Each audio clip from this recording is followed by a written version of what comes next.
Mengantisipasi penyebaran corona, Gubernur Bali Iwayan Koster mengeluarkan surat imbauan kepada warga agar tetap berada di rumah sehari setelah perayaan Suci Nyepi.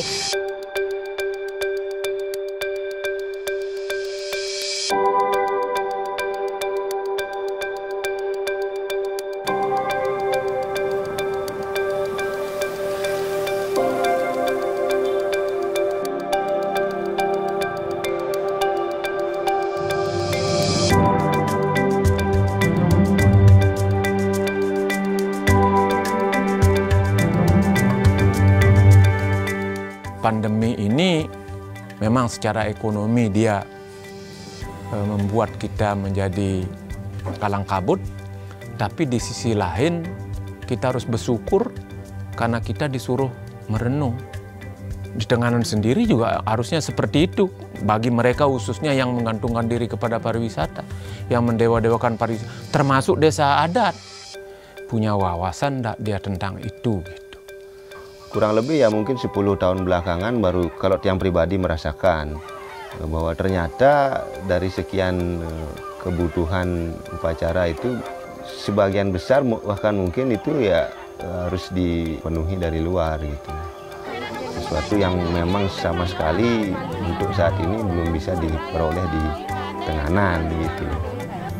Kalau sekarang lebihnya ke instan aja, kalau mereka ada sakit pastinya ke dokter.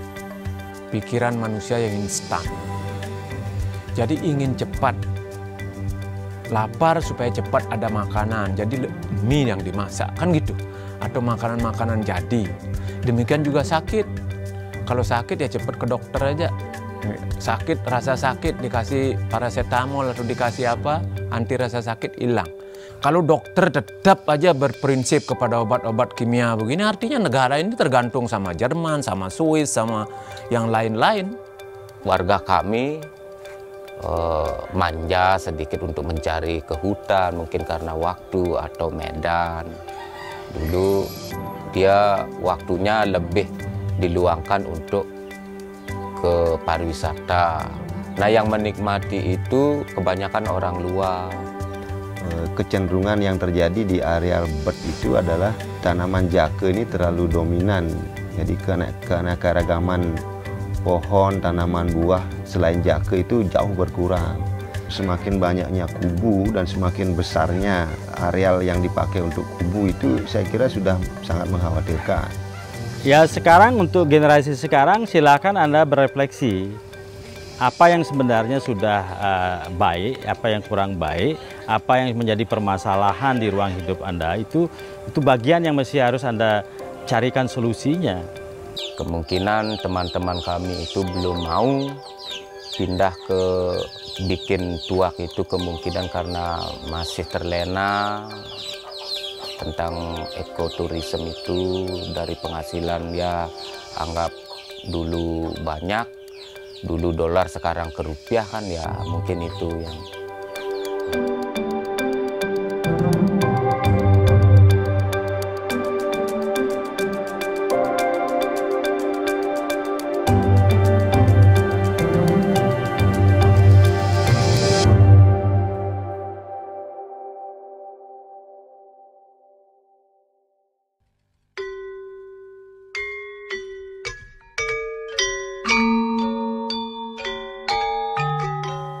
Tenganan itu adalah sebuah desa yang secara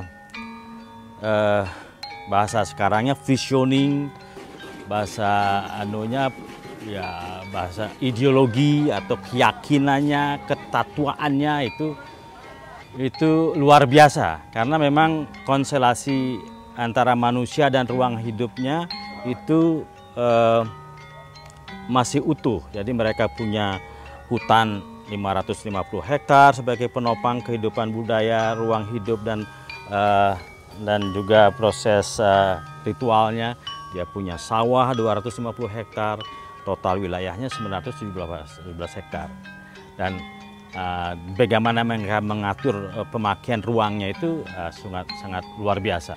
Menurut saya Tenganan tetap sebagai sebuah chapter buku yang bukan harus ya, enak dibaca, dan kadang-kadang kami bagi pribadi maupun pihak luar, pihak lembaga itu kapan habisnya membaca ini, karena setiap kami mau visit ulang itu sudah 20 tahun kami di Tenganan, tetap ada sesuatu yang baru, enak dilihat di ruang kehidupan itu.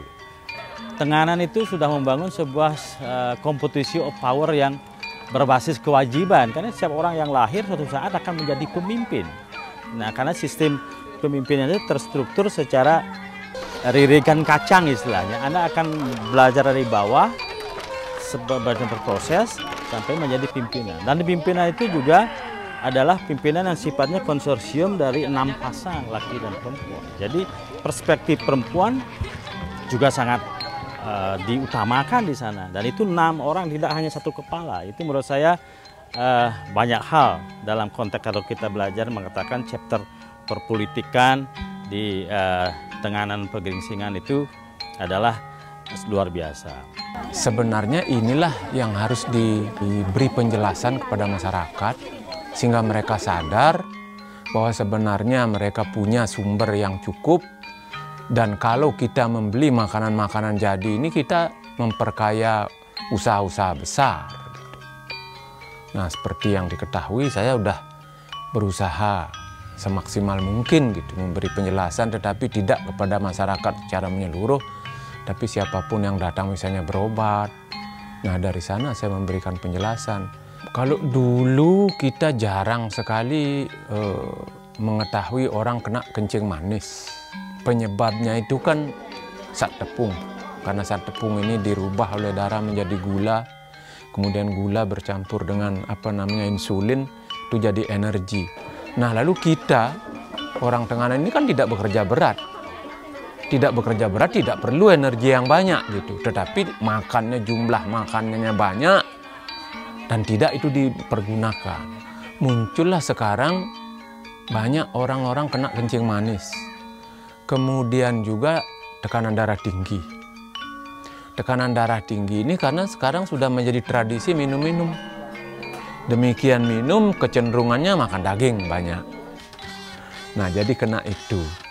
Selanjutnya asam urat rematik yang muncul. Nah, makanannya juga dari daging itu kan banyak mengandung asam urat. Bercampur dengan alkohol, terpiculah pembentukan asam urat lebih banyak di dalam tubuh. Nah, ini yang sekarang muncul. Kemudian emah. Nah, emah ini sumber utamanya kalau menurut tusuk jarum itu karena pikiran yang kalut atau banyak pikiran.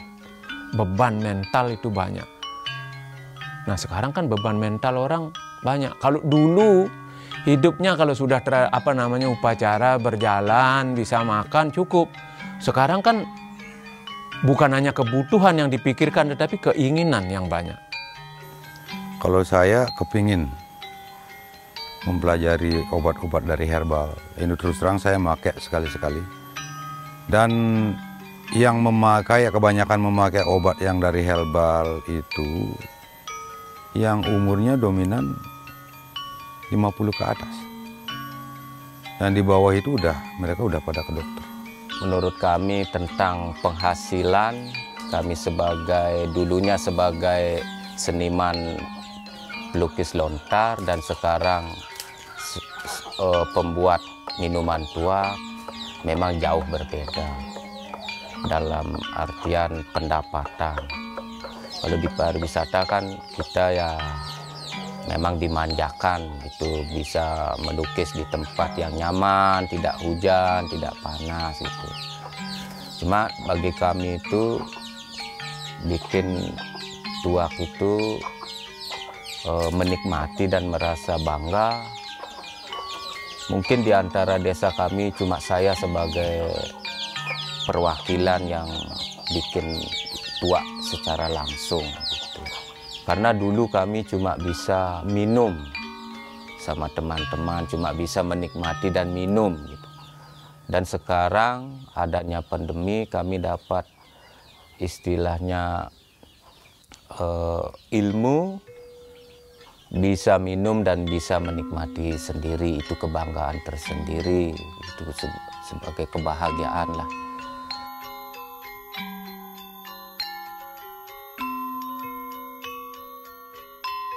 Yang sana mungkin Yang dumun kenten ampun yang pangi niket ten anak numbas. Mangkin anak tenjawenten anak ngerereh numbas. Tingke numbas taler. Karena nika ampun tenjawenten anak saking driki ngerereh. Generasi tiang ampun tenjawenten mangkin ampun kabean tenjawenten. Yang dumun mekarya ninik nika kan nun dumun. Yang ten yang nika kemanten ambil kabian sering kenten. Nenun ye ngarya kenten. Mungkin beras Bali nih nika. Beras Bali nih.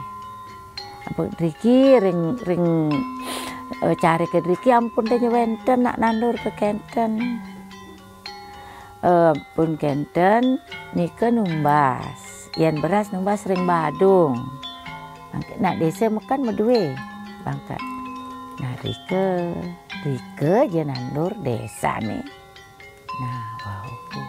Yang pribadi ti alasan magenap nyasani sandingan kocap sios dan ragane kemanten rekering hamani nak kenten.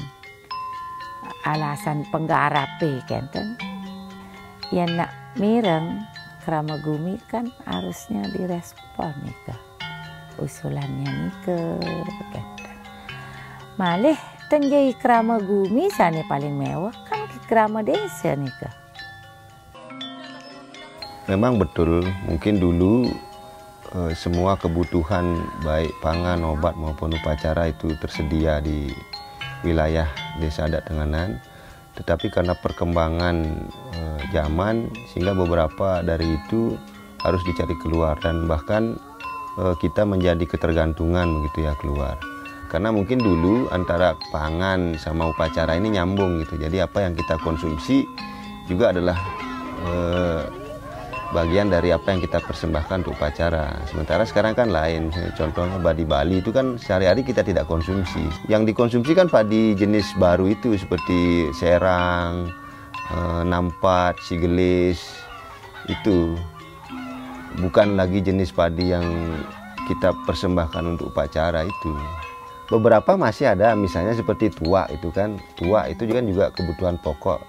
Hampir setiap ritual upacara membutuhkan tuak. Dan sekarang karena secara ekonomis tuak ini masih menjanjikan sehingga petaninya masih terus mengerjakan itu.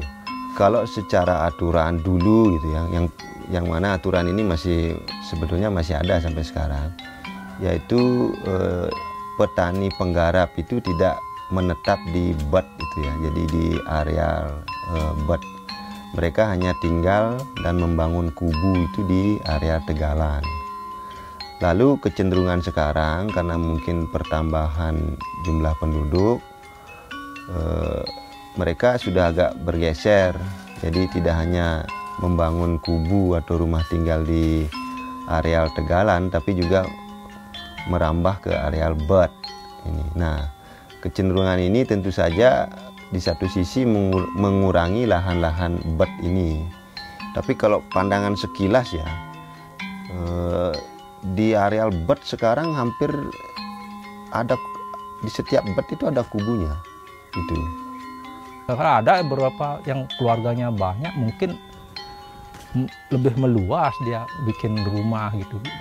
Karena keluarganya mungkin banyak gitu. Kebetulan yang keluarga kecil ya, tetap ya kari kan.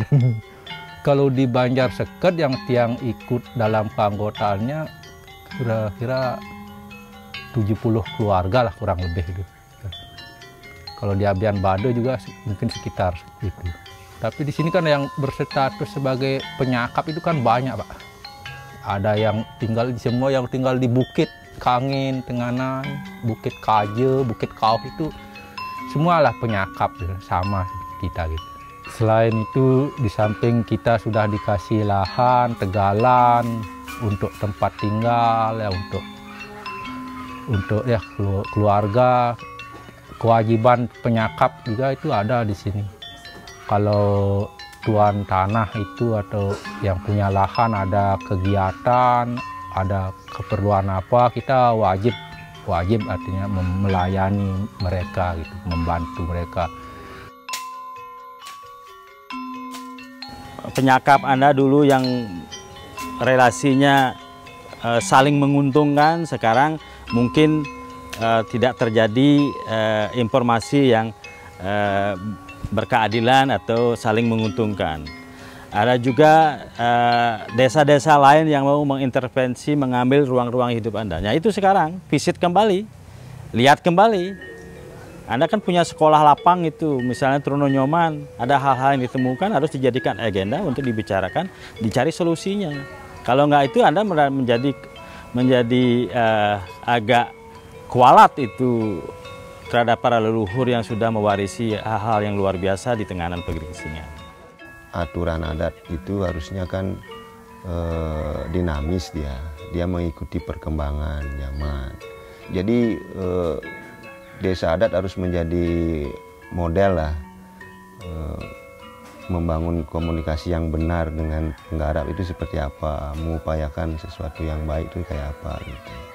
Jadi sekarang kan harus terus diingatkan bahwa adanya pengakuan hutan adat ini artinya kita nggak boleh lagi seperti dulu diam gitu.